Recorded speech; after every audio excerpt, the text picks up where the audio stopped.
Hi. Once upon a time, a long time ago, I met a change management consultant who told me she advises her clients not to tell anyone about an upcoming change, but to just do it. I was speechless, which if you've ever met me, you'll know is highly unusual. I think we pretty much all know better than that, right? We know how important it is to tell people what's happening and why it's happening. But what we often overlook is that communication as it's usually practiced in organizations is top down. It's leadership telling the company what they've already decided is the right thing to do and the change that has to be made. But that's just 1/3 of the picture. Yes, the employees, especially those responsible for actually doing the things that will create the change, need to know what they're being asked to do and why. They need the context, what will be different after the change and how it will be better for the company and hopefully for them as well. But it's just 1/3 of the picture. So you're probably wondering, what are the other two pieces? And you may be asking yourself, who is this person talking about communication and change? I'm Grace Judson, and I'm a change management and change leadership trainer and consultant, helping small and medium-sized technology companies, primarily, learn how to manage the people side of change so their tech implementations go more smoothly and are more successful and, not incidentally, more profitable. And as for those other two pieces of change communication, well, the second part is that communication needs to be two-way, not just top-down, which means you need to listen.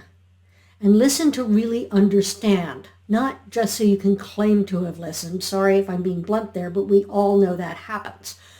I'll leave a link below in the video description to an article I wrote recently on listening and trust. I think the perspective I present there might surprise you. For now, I'll say that listening is important, essential, because it gives you the chance to first learn what ideas your people might have to make the change better.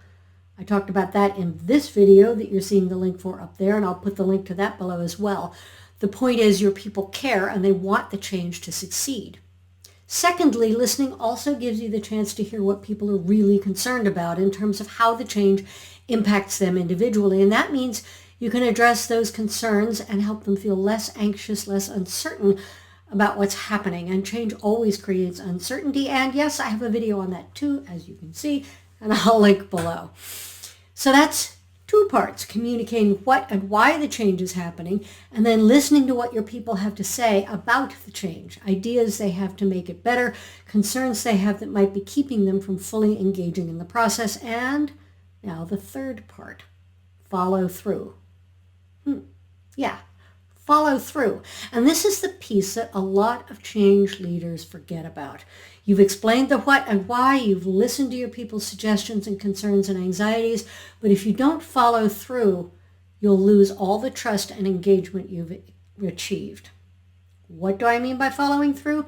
Take the suggestions and include them in the change if it seems feasible, and mostly, yes, really most of the time it will be feasible and it will improve your change process, and if it turns out it's not, explain why not.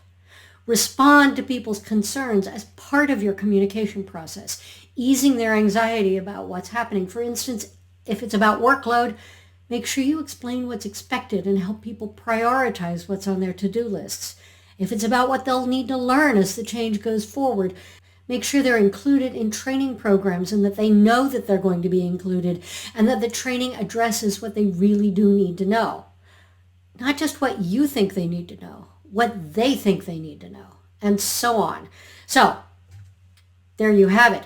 The three pieces to communicating change in a way that actually works to make your change initiative more likely to succeed and less stressful for everyone involved, including you. If this was helpful, do let me know in the comments. And of course, if you have questions, by all means ask. I always come back to answer. And if you haven't subscribed yet, what's stopping you? Hit that subscribe button, click the bell to be notified when I release new videos. And now, go forth, communicate, listen, and follow through. Take care.